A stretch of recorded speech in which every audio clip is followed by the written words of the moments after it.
கும்பராசிக்காரங்களுக்கு நம்ம பார்த்தோம்னா உங்களுக்கு வந்து 3ஆம் வீட்டுல சூரியன் மற்றும் புதனோட சேர்க்கை இருக்குதுங்க. கொஞ்சம் வாய் வந்து பார்த்து பார்த்து பேசினா ரொம்ப நல்லது. ஏன்னா ஒரு 10 நாள் மட்டும்தான் நீங்க வாய் அடக்கி வச்சு இருக்க வேண்டியிருக்கும் கும்பராசிக்காரங்க. இப்ப கும்பராசிக்காரங்களுக்கு என்ன பாசிட்டிவ்ஸ்ன்னு பாத்தீங்கன்னா, இப்போ ஃபார் சப்போஸ் ஒரு ஃபிளாட்டுக்காக நீங்க எப்பவோ காசு கொடுத்து வச்சிருப்பீங்க, பில்டர் வந்து கட்டிட்டு இருப்பாங்க.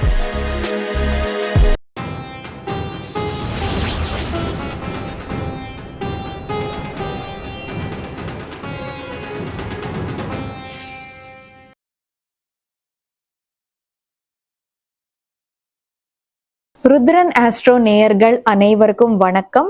நான் உங்கள் ஜோதிடர் வர்ஷினி. முதல்ல நீங்க கொடுத்துட்டு இருக்கிற ஆதரவுக்கு மிக நன்றி.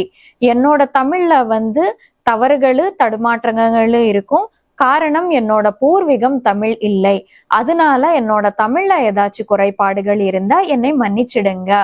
இந்த வாட்டி நம்ம இந்த 2026ஆம் ஆண்டு மே மாத பலன்கள் பத்தி தெரிஞ்சுக்க போறோம்.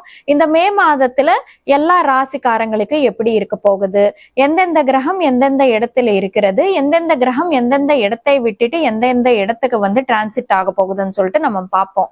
மாத ஆரம்பத்துல நம்ம பார்த்தோம்னா மேஷத்துல சூரியன் மற்றும் புதன் இணைந்து இருக்காங்க, ரிஷபத்துல சுக்கிரன் இருக்காரு, மிதுனத்துல வந்து குரு இருக்காங்க, சிம்மத்துல வந்து கேது இருக்காங்க, கும்பத்துல வந்து ராகு இருக்காங்க, மீனத்துல வந்து செவ்வாய் மற்றும் சனி பகவான் இணைந்து இருக்காங்க. இப்போ இந்த மாதம் 11ஆம் தேதி பாத்தீங்கன்னா செவ்வாய் வந்து மீன ராசியை விட்டுட்டு மேஷ ராசிக்கு வர போறாரு. அங்க சூரியன் புதன் கூட இணைந்து இருக்க போறாரு. அப்படியே இந்த மாதம் 14ஆம் தேதி பாத்தீங்கன்னா இந்த சுக்கிரன் ரிஷபத்தை விட்டுட்டு மிதுனத்துக்கு போக போறாரு. 15ஆம் தேதி புதன் மேஷ ராசியை விட்டுட்டு வந்து ரிஷப ராசிக்கு போக போறாரு. அப்படியே 16ஆம் தேதி சூரியன் மேஷ ராசியை விட்டுட்டு வந்து ரிஷப ராசிக்கு போயிட்டு அங்க புதனுடன் இணைந்து இருப்பாரு. இது இந்த மாதத்துக்கான பிளேஸ்மெண்ட்ஸ் மற்றும் டிரான்சிட்ஸ். இப்போ இந்த பிளேஸ்மெண்ட்ஸ் மற்றும் டிரான்சிட்ஸ் எல்லா ராசிக்காரங்களுக்கு எந்த மாதிரியான பலன்கள் கொடுக்க போகுதுன்னு சொல்லிட்டு நம்ம பார்ப்போம். இப்போ கும்பராசிக்காரங்களுக்கு இந்த மாதம் எந்த மாதிரியான பலன்கள் இருக்க போகுது இந்த மே மாதம்னு சொல்லிட்டு நம்ம பார்ப்போம். கும்பராசிக்காரங்களுக்கு நம்ம பார்த்தோம்னா உங்களுக்கு வந்து 3ஆம் வீட்டுல சூரியன் மற்றும் புதனோட சேர்க்கை இருக்குதுங்க. 2ஆம் வீட்டுல செவ்வாய் இருக்காங்க. கும்பராசிக்காரங்களுக்கு வந்து 2ஆம் வீட்டுல சனி செவ்வாய் போயிட்டு இருக்காங்க. கொஞ்சம் வாய் வந்து பார்த்து பார்த்து பேசினா ரொம்ப நல்லது. ஏன்னா 2ஆம் வீடு வந்து நமக்கு வாய்க்கு சம்பந்தப்பட்ட வீடு. பொதுவாவே செவ்வாயன்னு சொன்னாலே சண்டைக்காரன் வந்து வாய் வீட்டுல உட்காரும் போது வாயால பயங்கரமா சண்டையாடுவீங்க. அப்படியே வந்து இந்த சனியோட சேர்க்கை வேற இருக்குது. இந்த டைம் பீரியட்ல உங்க வாயிலிருந்து என்னென்ன வாக்கியங்கள் வருது என்னென்ன வார்த்தைகள் வருதுன்னு சொல்றதுக்கு அந்த கடவுளுக்கே வந்து தெரியணும். அந்த மாதிரி இருக்கும் அங்க இந்த டைம் பீரியட்ல. கொஞ்சம் நீங்க வந்து என்னன்னா பொறுமையா இருந்துட்டு போக வேண்டி இருக்கும். அப்படின்னு சொல்லிட்டு மாதம் முழுக்க வரஸ்டா இருக்குமான்னா கிடையாது. இந்த ஒரு விஷயத்துல மட்டும் நீங்க கவனமா இருக்க வேண்டி இருக்கும். எப்போ வரைக்கும் 11ஆம் தேதி வரைக்கும் தான் ஒரு 10 நாள் மட்டும்தான் நீங்க வாய் அடக்கி வச்சு இருக்க வேண்டியிருக்கும் கும்பராசிக்காரங்க. இப்ப கும்பராசிக்காரங்களுக்கு என்ன பாசிட்டிவ்ஸ்ன்னு பாத்தீங்கன்னா 3ல வந்து சூரியன் புதனோட சேர்க்கை இருக்குதுங்க. உங்களோட யங்கர் சிப்ளிங்ஸ் யாராச்சும் இருக்காங்கன்னா அவங்களுக்கு வந்து இந்த டைம் பீரியட்ல கொஞ்சம் நல்ல ஒரு அப்லிஃப்ட்மெண்ட்ன்றது லைஃப்ல கிடைப்பதுக்கான வாய்ப்பு இருக்குதுன்னு சொல்லிட்டு சொல்லலாங்க. அப்படியே 4ஆம் வீட்டுல சுக்கிரன். இப்போ உங்களுக்கு என்ன நல்லது நடக்க போகுது 4ஆம் வீடு சுக்கிரன்னாலன்னா என்ஜாய்மெண்ட்ஸ்க்கு சம்பந்தப்பட்ட டைம் பீரியட். அதுவும் சொந்த வீட்டுல இருக்காங்க இல்லையா, 4ஆம் வீடுனால என்ஜாய்மெண்ட்ஸ். ஒண்ணு வெளிநாட்டோ வடநாட்டோ ஏதாச்சும் நமக்கு பிடிச்ச ஊட்டி கொடைக்கானல் இந்த மாதிரி பிளேஸ்க்கு போயிட்டு நல்லா என்ஜாய் பண்றது, ட்ரிப்பு போறது, இந்த மாதிரி விஷயங்கள் பண்றது. இல்லாட்டி வந்து நல்ல ஒரு 5 ஸ்டார் ஹோட்டல்ல போய் லஞ்ச் சாப்பிடுறது. இல்ல சில பேர் சுகம் சௌக்கியத்துக்கு சம்பந்தப்பட்ட வீடு, கம்ஃபர்ட்ஸுக்கு சம்பந்தப்பட்ட வீடு 4ஆம் வீடு. சுகம் சௌக்கியம் அமைச்சு தருவாரு சுக்கிரன். எப்படின்னா வீட்டுல ஏசி பழிசாய் போச்சு, வேலை செய்ய மாட்டேங்குது ஒழுங்கா, புதுசா ஏசி வாங்குறது, புதுசா இன்டீரியர் மாத்துறது, இந்த மாதிரி விஷயங்கள்ன்றது இருக்கும். சில பேருக்கு வந்து நல்ல லேவிஷ் ஹவுஸ்ன்றது வர்றது.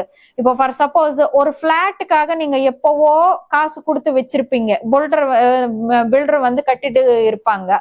சோ இந்த டைம் பீரியட்ல வந்து பிளாட் உங்க கைக்கு வரும், அந்த லேவிஷா வந்து வாழ்றதுக்கு. ஆனா நல்ல டைம் பீரியட்னு சொல்லிட்டு சொல்லலாங்க.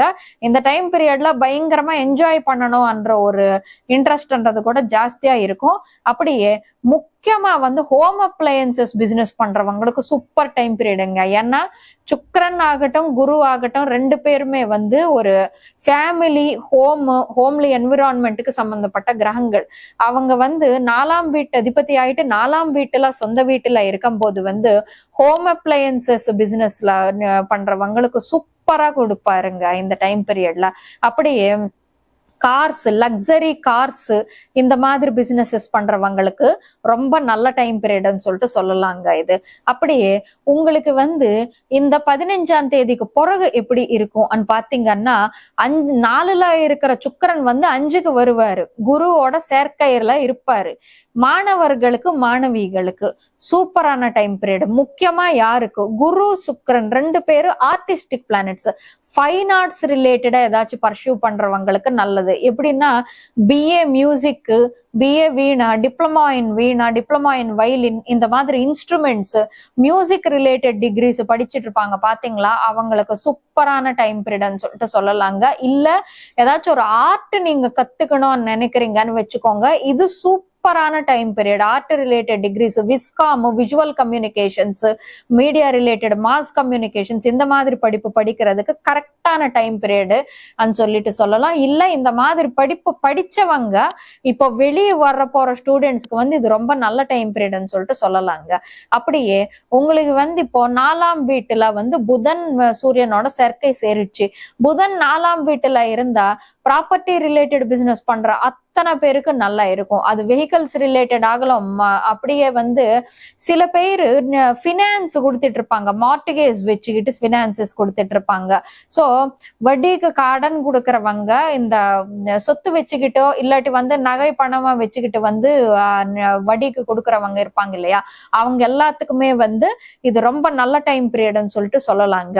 4ஆம் வீட்டுல சூரியன் புதனோட சேர்க்கை ஏற்பட்டுருச்சுன்னு வச்சுக்கோங்க, ஒரு மென்டல் கிளாரிட்டி வரும்னு சொல்லுவாங்க. எப்படின்னா இப்போ வரைக்கும் ஒரு கஷ்டம் எதிர்பார்த்துட்டு இப்போ ஒரு கஷ்டம் ஃபேஸ் பண்ணிட்டு இருக்கீங்கன்னு வச்சுக்கோங்க, அந்த கஷ்டத்துல இருந்து எப்படி வெளியே வரணும்னு கூட தெரியாது சில பேருக்கு.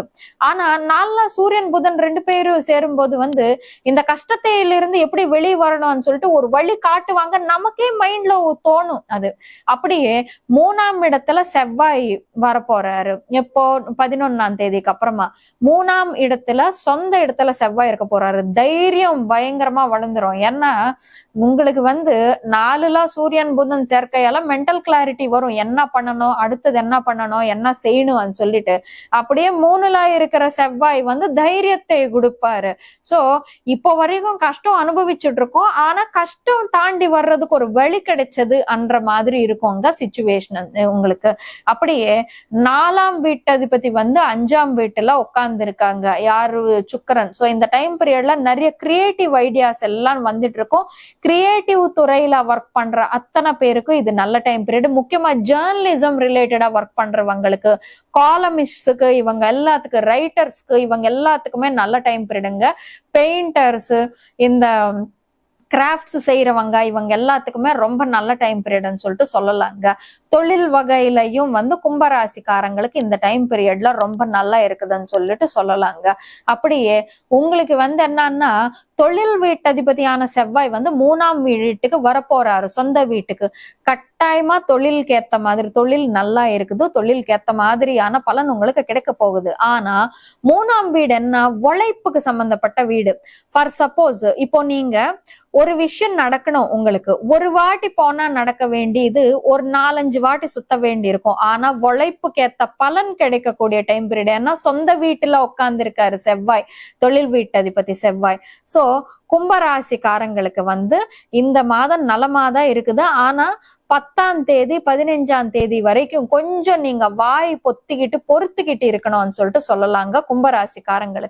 கும்பராசிக்காரங்களுக்கு வந்து இந்த மாதம் ஃபர்ஸ்ட் ஹாஃப்ல கொஞ்சம் வேர்ஸ்டா இருக்குது. ஆனா செகண்ட் ஹாஃப் வந்து பாத்தீங்கன்னா சூப்பரா இருக்குதுன்னு சொல்லிட்டு சொல்லலாங்க.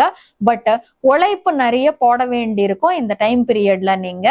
அப்புறமா இந்த கும்பராசிக்காரங்களை பொறுத்த வரைக்கும் இந்த டைம் பீரியட்ல ஃபார் சப்போஸ் உங்களுக்கு யாராச்சும் ஒரு கும்பராசில ஒரு குழந்தை இருக்குதுன்னு வச்சுக்கோங்க, பெரிய குழந்தை. சோ செகண்ட் கிட்டுக்காக நீங்க ட்ரை பண்ணிட்டு இருக்கீங்கன்னு வச்சுக்கோங்க, ஒரு மேல் கிட் உங்களுக்கு அமையறதுக்கு வாய்ப்பு இருக்குது. எதுக்குன்னா இந்த கும்பராசிக்காரங்களுக்கு 3ஆம் வீட்டுல வந்து செவ்வாய் வந்திருக்குது. செவ்வாய் வந்து என்னன்னா யங்கர் சிப்ளிங்க்கு சம்பந்தப்பட்ட பிளானெட்.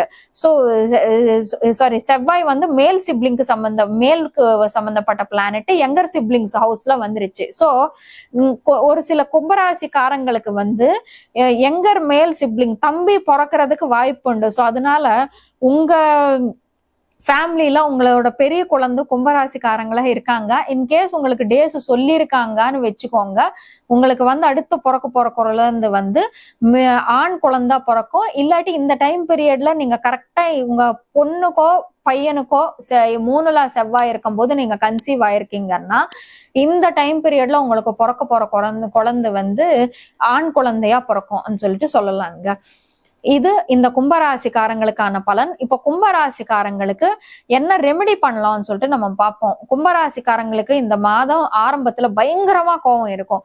அது அடைச்சு வச்சுக்கிறதுக்கு வந்து முருகருக்கு விளக்கேத்தி விட்டுட்டு வந்து சுப்பிரமணிய அஷ்டகம் படிச்சீங்கன்னா உங்களுக்கு ரொம்ப நல்லா இருக்கும்னு சொல்லிட்டு சொல்லலாங்க. மத்தபடி கும்பராசிக்காரங்களுக்கு எல்லா விதமான நல்ல பலன்கள் அமையணும்னு சொல்லிட்டு அந்த கடவுள்கிட்ட வேண்டிக்கிட்டு சர்வேஜனா சுக்கினோப வந்து.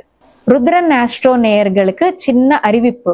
இந்த மாதிரியான பேர்ச்சி பலன்களு மாத பலன்களு தொடர்ந்து பார்க்க ருத்ரன் ஆஸ்ட்ரோ யூடியூப் சேனலுக்கு வந்து சப்ஸ்கிரைப் பண்ணிக்கோங்க. பக்கத்துல இருக்கிற பெல் ஐக்கானை கிளிக் பண்ணிக்கிட்டா உங்களுக்கு நோட்டிபிகேஷன்ஸ் வரும். உங்களுக்கு இந்த வீடியோ பிடிச்சிருந்தா லைக் பண்ணுங்க, ஷேர் பண்ணுங்க. கீழே காமெண்ட் செக்ஷன்ல வந்து உங்களோட கருத்துக்கள் வந்து மென்ஷன் பண்ணுங்க. நன்றி.